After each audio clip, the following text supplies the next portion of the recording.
जब आंखों में अरमान लिया, मंजिल को अपना मान लिया। तो अब मुश्किल क्या आसान क्या। जब ठान लिया तो ठान लिया। जी हाँ, मेहनती और शूरवीर लोग जिस काम को एक बार ठान लेते हैं उसे पूरा करके ही मानते हैं। तो आइए इंग्लिश सीखने के क्रम में देखते हैं कुछ ऐसे उलझाने वाले सवाल जो अक्सर करा देते हैं बवाल। तो आइए बिना देर के शुरू करते हैं। आज के इस डाउट क्लियरिंग सेशन में आपका स्वागत है। हम यहाँ लेकर के आए हैं दो अलग अलग सेंटेंस जो अलग अलग तरीक़ों से लिखे गए हैं। आपको इन सेंटेंस को पढ़ करके बताना है इसमें कौन सा तरीका सही है। जैसे कि पहला सेंटेंस है, he is my dog Tommy, it is my dog Tommy, या they are my dogs Tommy and Bobby. और दूसरा सेंटेंस है, he is my friend Raj, या it is my friend Raj, and this is my friend Raj, या that is my friend Raj. इसमें आपको बताना है कौन सा तरीका सही है। इन सेंटेंस को देख करके हमारे मन में ख्याल आता है कि मान लीजिए हमारे पास कोई कुत्ता है, उस कुत्ते को बुलाना है या संबोधित करना है तो कैसे करें। ही इज माई डॉग, उसको ही कहना सही पड़ेगा, या it is my dog Tommy. तो क्या सही रहेगा। तो जैसा कि हम लोग तो जानते हैं कि इट का यूज लिविंग और नॉन लिविंग दोनों के लिए यूज होता है, और ऑलमोस्ट एनिमल्स के लिए, चाहे डॉग्स हो, कैट्स हो, एलिफेंट हो, हॉर्सेज हो, कोई भी एनिमल्स हो, उसके लिए इट का यूज जनरली तो होता ही है। तो इसमें कोई डाउट नहीं है कि हम डॉग्स के लिए इट का यूज कर सकते हैं, जैसे कि इट इज़ माई डॉग। लेकिन ही का यूज करना कितना सही है, तो आपको बता दें कि जब हम कोई डोमेस्टिक एनिमल्स या कोई पालतू जानवर की बात करते हैं, या हमारा कोई अपना पाला गया जानवर है, तो उसके लिए हम ही या शी का प्रयोग कर सकते हैं और कह सकते हैं कि ही इज माई डॉग टॉमी। कोई मान लीजिए कैट है, उसका नाम अगर पुसी है तो आप कह सकते हैं she is my cat pussy. जब आपके पास पालतू एनिमल्स कोई एक हो या सिंगल हो तब उस समय हम ही, सी या इट का यूज कर सकते हैं। लेकिन जब वही डोमेस्टिक एनिमल्स या पालतू एनिमल्स एक से ज़्यादा हों तो उस समय हम लोग यूज कर सकते हैं दे का, जैसे they are my dogs Tommy and Bobby. आशा है आपको इन एग्जाम्पल से आपके डाउट क्लियर हो गए होंगे। तो जल्दी से इस चैनल को सब्सक्राइब कर लें, क्योंकि हम लेकर के आते रहते हैं ग्रामर से रिलेटेड ढेर सारे वीडियो। अब नेक्स्ट एग्जाम्पल देखते हैं। मान लीजिए किसी दिन कोई आपका फ्रेंड आपके घर आता है और आपको अपने मम्मी पापा से उसका परिचय करवाना है, तो कैसे बोलेंगे। ही इज माई फ्रेंड राज, या it is my friend Raj, या फिर दिस इज माई फ्रेंड राज। इन तीनों सेंटेंस में क्या कहना सही रहेगा। ही कहना सही रहेगा, या इट इज़ माई फ्रेंड कहना सही रहेगा, या दिस इज माई फ्रेंड कहना सही रहेगा। तो आपको बता दें, अगर लड़का है तो उसके लिए ही का प्रयोग कर सकते हैं, और कोई लड़की अगर आपकी कोई फ्रेंड है तो उसके लिए हम शी का यूज कर सकते हैं। इसमें कोई डाउट्स नहीं है। और इट का यूज जैसा कि हमने अभी पहले बताया था कि लिविंग और नॉन लिविंग दोनों का यूज होता है, और इंग्लिश स्पीकर्स इट का यूज धड़ल्ले से कर रहे हैं। और रही बात दिस इज माई फ्रेंड और दैट इज माई फ्रेंड का, तो आपका फ्रेंड चाहे पास में हो चाहे थोड़ा दूर हो, उससे आप दिस का यूज कर सकते हैं, दिस से संबोधित कर सकते हैं, कह सकते हैं दिस इज माई फ्रेंड राज। और वहीं अगर आपका फ्रेंड थोड़ी दूरी पर खड़ा हो, संबोधित करना हो, अपनी मम्मी को पापा को दिखाना हो कि वह मेरा मित्र राज है, तो उस कंडीशन में आप यूज कर सकते हैं दैट इज माई फ्रेंड राज। आशा आपको ये जानकारी अच्छी लगी होगी। अब नेक्स्ट एग्जाम्पल देखते हैं। अब हमने यहाँ 3 सेंटेंस लिए हैं जो 2 अलग अलग तरीक़ों से लिखे गए हैं। अब आपको इनको पढ़ करके बताना है कि कौन सा तरीका सही है।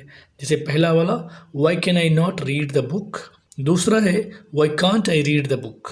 दूसरा क्वेश्चन है, will you not meet me tomorrow, या won't you meet me tomorrow. अगला है, did you not scold him, या डिडंट यू स्कोल्ड हिम। वैसे इन तीनों सेंटेंसेस का मतलब है, why can I not read the book, इसका मतलब हुआ क्या मैं किताब नहीं पढ़ सकता हूँ।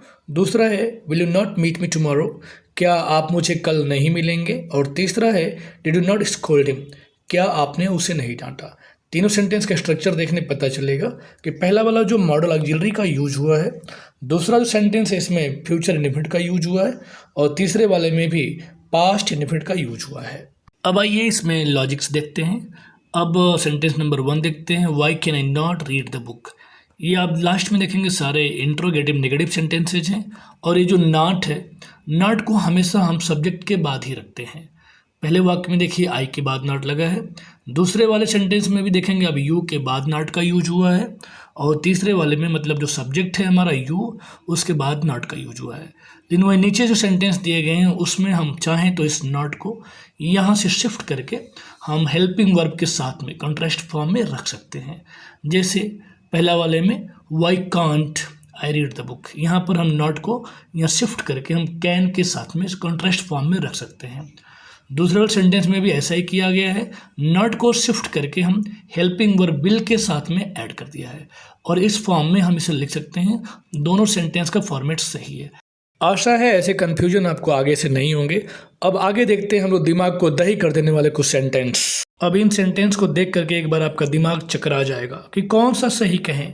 Do you know who is he, या फिर do you know who he is, या फिर दूसरा वाला does your mother know what is it, या फिर does your mother know what it is, या फिर लास्ट वाला है everybody knows who am I, या फिर everybody knows who I am. अब ऐसे में बिना नियम को जाने ये डिफाइन करना कि कौन सा सेंटेंस सही है, ये बड़ा मुश्किल काम है। तो आइए समझते हैं कौन सा सेंटेंस सही है। पहला एग्जांपल देखते हैं, do you know who is he, या फिर do you know who he is. अब इसको थोड़ा समझने का प्रयास करते हैं। अब पहले सेंटेंस का अर्थ देखते हैं हम लोग। इसका मतलब हुआ डू यू नो मतलब क्या आप जानते हैं, हु इज ही कि वह कौन है। आप सेंटेंस पे ध्यान देंगे तो हमने बोला है कि क्या आप जानते हैं कि वह कौन है। तो की का मीनिंग तो आप जानते हैं कि दैट होता है, इसलिए लेकिन यहाँ पर एक प्रॉब्लम है। जब बीच में WH के वर्ड्स यूज होते हैं तो हम दैट का यूज नहीं करते हैं। ये तो शायद आप जानते ही होंगे, इसलिए यहाँ पे दैट का यूज करते ही नहीं होगा। अगर ये सेंटेंस केवल इतना होता कि हु इज शी, तब तो सेंटेंस पूरा सही होता, तब तो कोई डाउट ही नहीं है। लेकिन यहाँ पर ये सेंटेंस जो WH के वर्ड्स हैं ये सेंटेंस के बीच में आ गए हैं, इसलिए ये पहला सेंटेंस जो है ये गलत हो जाएगा। दूसरा, इसमें do you know who he is. अभी हमने पिछले एग्जाम्पल में आपको बताया था कि जो हेल्पिंग वर्ब का यूज होता है, जो वर्ब का यूज होता है वो सब्जेक्ट के बाद होना चाहिए। तो यहाँ पर सब्जेक्ट हमारा ही है, इसलिए ये इज का यूज ही के बाद होना चाहिए। तो इसलिए दूसरा सेंटेंस करेक्ट है, अब सही हो जाएगा do you know who he is. दूसरा एग्जाम्पल देखते हैं, does your mother know what is it. अब इसमें कौन सा सेंटेंस सही है, तो नीचे वाला देखेंगे आप कि does your mother know what it is. अभी हमने बिल्कुल ऊपर के जैसा ही एग्जाम्पल है ये। अब इसमें देखेंगे कि इसमें इज जो है जो हेल्पिंग वर्ब जैसा यूज हुआ है, इट के बाद मतलब सब्जेक्ट के बाद यूज हुआ है, इसलिए इसमें दूसरे वाले में दूसरा वाला करेक्ट है और पहला वाला गलत हो जाएगा। तीसरे एग्जाम्पल में देखते हैं, everybody knows who am I, और दूसरा उसमें ऑप्शन है everybody knows who I am. इसमें आप देखेंगे तो इसमें तो नीचे हमने आई के बाद एम लगाया हुआ है, तो क्या लग रहा है ये सेंटेंस सही है। अब हम बोलेंगे कि नहीं ये तो दोनों गलत है। आप चक्कर में पड़ जाएंगे भी दोनों गलत क्यों। अभी तो आपने ऊपर बताया हम लोगों को कि सब्जेक्ट के बाद वर्ब का यूज होना चाहिए, इसमें तो एम जो है आई के बाद लगा हुआ है, तो सेंटेंस सही होना चाहिए। लेकिन पहले सेंटेंस में और तीसरे सेंटेंस में अंतर देखिए। पहले सेंटेंस में जो पहला भाग है डू यू नो, ये इंट्रोगेटिव सेंटेंस का पार्ट है। इसमें पूछा जा रहा है कि क्या तुम जानते हो कि वह कौन है।